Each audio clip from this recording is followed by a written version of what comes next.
ma gis ay juristes yi tapale juristes sénégalais mënuñu déggoo ñoom ñëpp mënuñu déggoo ci rabat d'arrêt benn rabat d'arrêt kese rabat d'arrêt dafa xañ nit bokk élection rabat d'arrêt alors que rabat d'arrêt ami c'est pas un jugement la Cour suprême même n'a pas jugé le rabat d'arrêt daf ko rejeté les gens ils disent déjà Ousmane Sonko du bokk rabat d'arrêt hein demal nga laaj ñi jàng droit te ñi appliquer le droit man waxuma ni que ñi jàng droit ba pare saay parce que Sénégal bëri na loolu Sénégal bëri na ñi jàng droit ba pare nekk ay saay du ñu jëfee droit faalewuñu droit étant donné que moom la ñuy jàng mais rabat d'arrêt bii naa diw du bokk élection rabat d'arrêt musul am fen man jot naa jàng as tuut ci droit mais liñ ma jàngal ci rabat d'arrêt c'est une vice procédurale benn vice c'est-à-dire que un défaut de jugement la ñuy introduire comme rabat d'arrêt c'est-à-dire que boo gisee rabat d'arrêt bi am les avocats de Ousmane Sonko dañoo jàpp ni que am na vice ci procédure bi dafa am défaut ba ñuy juger moo tax ñu dugal un rabat d'arrêt mais le rabat d'arrêt ami n'agit pas sur l'éligibilité de Ousmane Sonko aux élections le rabat d'arrêt n'agit pas sur ça rabat d'arrêt bi xamal lan lay agir mooy maanaam amende bu mu Ousmane Sonko war a fay Mame Mbaye Niang ci diffamation bi ndax dañ koy dëggal ou pas loolu mooy rabat d'arrêt bi donc quand des gens disent que Ousmane Sonko du bokk élection en 2029 après ñu souligner rabat d'arrêt bi moo tax dama ne non Sénégal neex na quoi nga ne Ousmane Sonko du bokk en 2029 après nga ne non rabat d'arrêt bi moo tax ba pare nga jàpp sa jàmbur non rabat d'arrêt bi moo tax Ousmane Sonko du bokk ci élection 2029 ma ne leen bàyyi leen caaxaan Sénégal nañu bàyyi caaxaan di wax dëgg juristes yi ñoo la gën a xam fuuf li may wax mais bu dee ay juristes yoo xamante ne dañoo jàng droit ba pare duñ ko jëfee ñoom dinañ la wax ni que ouais effectivement est-ce que Ousmane Sonko war naa bokk en 2029 il se pose même des questions en connaissant la vérité ni que rabat d'arrêt boobu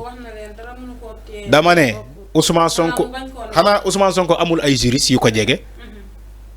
xanaa Ousmane Sonko amul ay juristes yu koy accompagner léegi yeneen juristes yi bu ñu taxawee ñu naan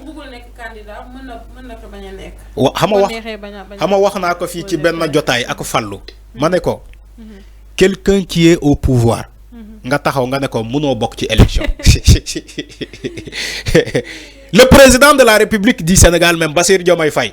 ñu naan ko yow doo bokk en 2029 waxuñu ni que dafa def 3 mandats de comme Macky Sall comme le cas de Macky Sall xam nga le cas de Macky Sall c'est un acte anticonstitutionnel là on est d'accord la constitution prévoit 2 mandats mais Macky Sall son cas il y a des gens qui disent que oui le cas Macky Sall le cas Macky Sall c'est pas la même chose Macky Sall a voulu faire un acte anticonstitutionnel parce que constitution du Sénégal moo wax ni que un président est élu pour 2 mandats renouvelables de 5 ans ñoom sa waa Benno Bokk Yaakaar ñoo tarxiis 5 ans mais la constitution nouvellement donc remaniée a précisé sur les 2 mandats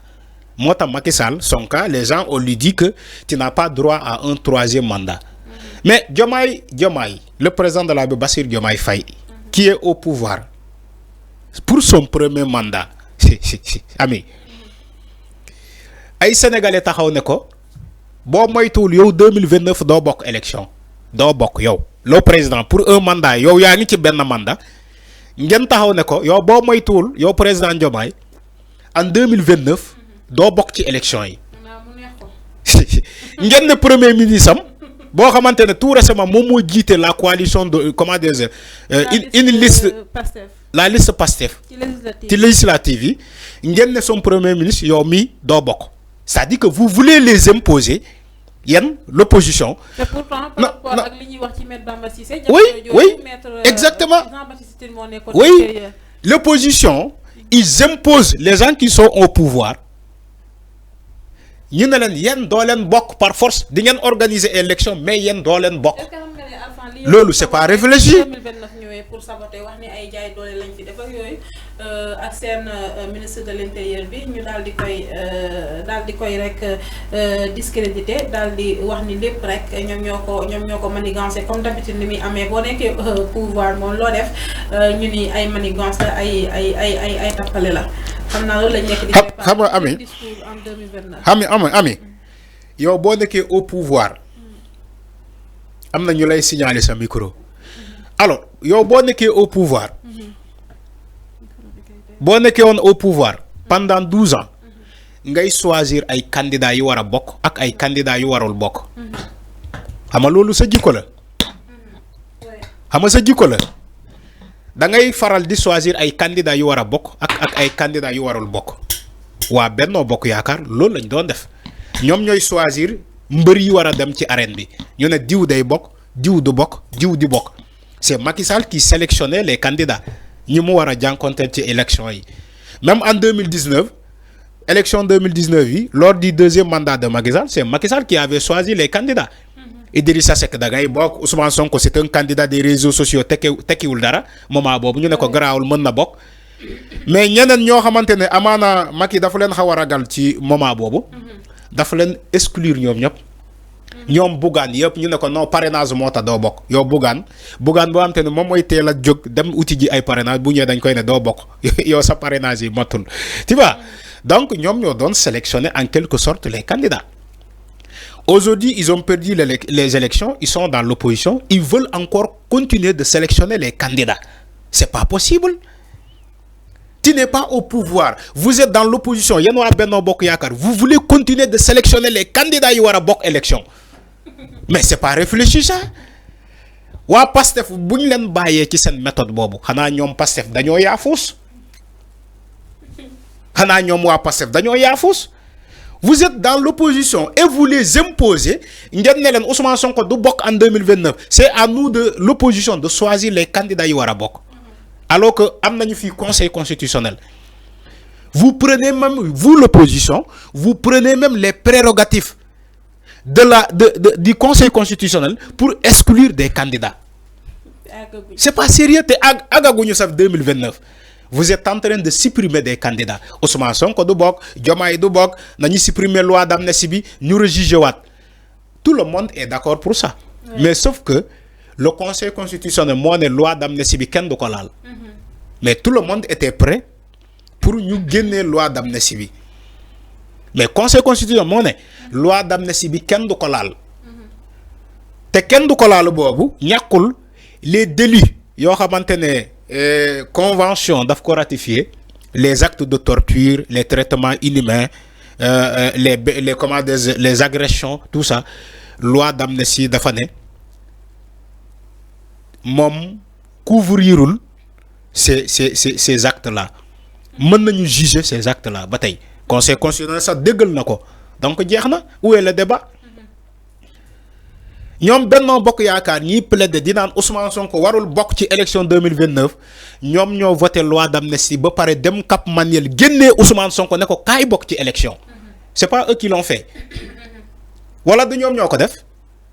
ak seen député yi. yow nga génnee Ousmane Sonko kaso nga ne ko kaay bokk ci élection après tey nga taxaw nga ne ko yow doo bokk ci élection 29 comment donc c'est quoi le jeu électoral te Ousmane Sonko nekk au pouvoir nga ne ko yow 2029 doo bokk xanaa kay moom bu yaa fuusee ci moom la moo tax mu tontu leen ne leen man su ma bokkul ci élection ci man la neex il les a répondu ah. man Ousmane Sonko su ma bokkulee ci élection ci man la neex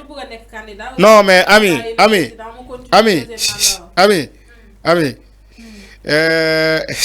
dañu waxante dëgg c'est comme si c'est la CAF qui organise une coupe d'Afrique la CAF qui organise une coupe d'Afrique yaa ngi dégg équipe yi qualifié wul coupe d'Afrique yi ñu dem former une association ñu ne la CAF donte yow yaay organiser coupe d'Afrique yow la CAF mais yow do bokk ci Coupe d'Afrique bi dañ lay génne ci organisation bi parce que yow waro bokk ci table de décision bi alors que c'est la CAF moom mooy organiser Coupe d'Afrique am ngeen bëgg exclure la CAF ci organisation Coupe d'Afrique am du Diomaye mooy organiser élection 2029.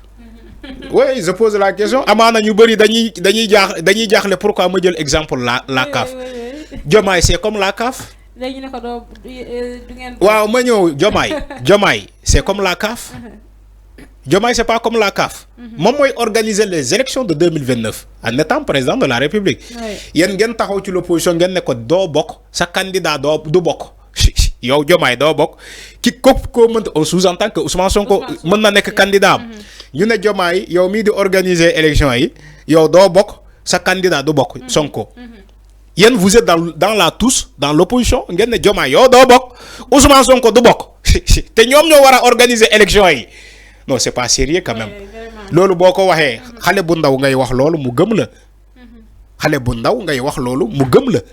mais doo ko wax mag bu jàng ni yow nga ne ko Ousmane Sonko du bokk en 2029 kooku dalay saaga dalay ne yow xamoo mbir nu muy demee xamoo état nu muy fonctionner tu connais pas comment un état fonctionne ñoom sax xam nañu état nu muy fonctionner mais dañuy ci tayeef la ci tayeef dañuy taylu di wax Ousmane Sonko du bokk ci élection loolu taylu la mais tu sais que Ousmane Sonko bi war a organiser élection yi ak Diomaye ngeen ne leen yéen vous êtes déjà exclu yéen doo leen bokk xam nga loolu boo ko waxee yow da ngay fooye sa xel. temps baa ngi dem ñu jàll ci waa opposition bi ñoom ñi nga xam ni comme ni ma ko waxee waa FDR Front pour la défense de la République et de la démocratie ñoom nag ñu ngi woo Sénégalais yi Arfan pour ñu génn ci mbedd mi.